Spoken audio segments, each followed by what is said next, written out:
Hey everyone, welcome back to another math video. In today's video, we're going to be talking about the perpendicular bisector theorem and its converse and how it associates with triangles. So let's go ahead and let's get started. Here we have the perpendicular bisector theorem and its converse. And you got to remember that in geometry, theorems are kind of like rules where if you meet these conditions, then you can make this assumption. So here we have the perpendicular bisector theorem. And this theorem states that if we have a triangle that has a line going down through the center that forms a 90-degree angle, and these two sides on the bottom are congruent to each other, if we have this scenario, then we can assume that these top sides of that same triangle are actually congruent to each other as well. And the opposite is true in the converse, where if we have a triangle where the two sides are equal to each other, like an isosceles triangle, and that is cut down the middle with another line or line segment, then we're allowed to make the assumption that it forms a 90-degree angle, a perpendicular angle, and that that bottom half is actually separated into two equal parts. Okay, it's called the perpendicular bisector theorem, the word perpendicular referring to this 90-degree angle, and then the word bisector referring to this bottom side of the triangle being split into two equal parts. Bisecting means we cut something into two equal parts, we cut it in half. So now let's go ahead and look to see what kind of problems would involve this theorem. So here's our first one. And the problem reads as follows. If AD equals 3, AC equals 8, and BD equals 3, what is the perimeter of triangle ABC? And we also know that there's a 90-degree angle here. So let's go ahead and label this. If AD is 3, if AC, so from A to C, is the length of 8, and then from B to D is also 3. What is the perimeter? So the perimeter is what we would get from adding up all the sides together. The only side we are missing is this one. If you look at this triangle more closely, you'd see that two of the side pieces that they gave us, two pieces of information, are the exact same length. AD and BD are both the length of 3, so we can actually add these congruence tick marks to them. We know those two are the same length. We have that 90-degree angle. And the perpendicular bisector theorem tells us that when we have this, we can go back up, when we have this, we know that those two sides of that triangle are actually equal to each other.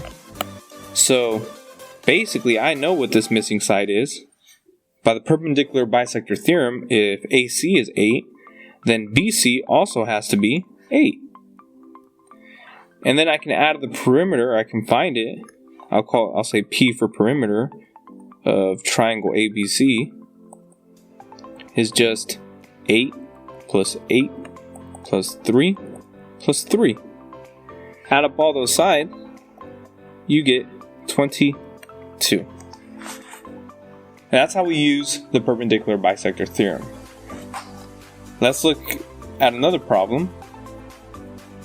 Here we have, get same triangle, but now it says if BC is 10, AB is 7, and the perimeter of this triangle, ABC, is 27, what is the value of BD? So let's go ahead and label what we know. We know that BC is 10, so this side. We know that AB, from A to B, is 7.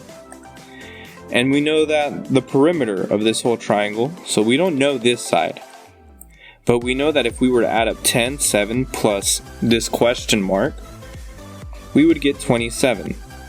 So let's go ahead and use that to help us find what this missing side is.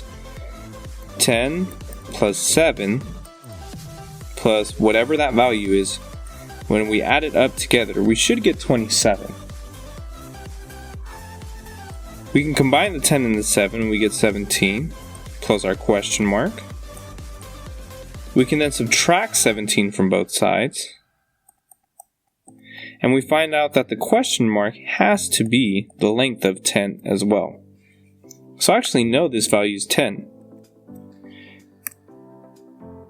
Whenever you see two values that are similar in geometry, you definitely want to label them with congruency tick marks. And now it becomes clear to me that, you know what, this is actually, I'm able to use the converse of the perpendicular bisector theorem, which tells me that those two legs on the bottom would be the exact same length. Why does that really matter? Well, the reason it matters to me is because the question asks us to find what is the value of BD. So from the letter B to the letter D, which is half of that bottom side of that triangle. I now know it's half because of the converse of the perpendicular bisector theorem. That says that this and this are equal. So if I know the full thing is 7, I just have to cut 7 in half to know that BD is 3.5. Because this has to be 3.5 and this also has to be 3.5.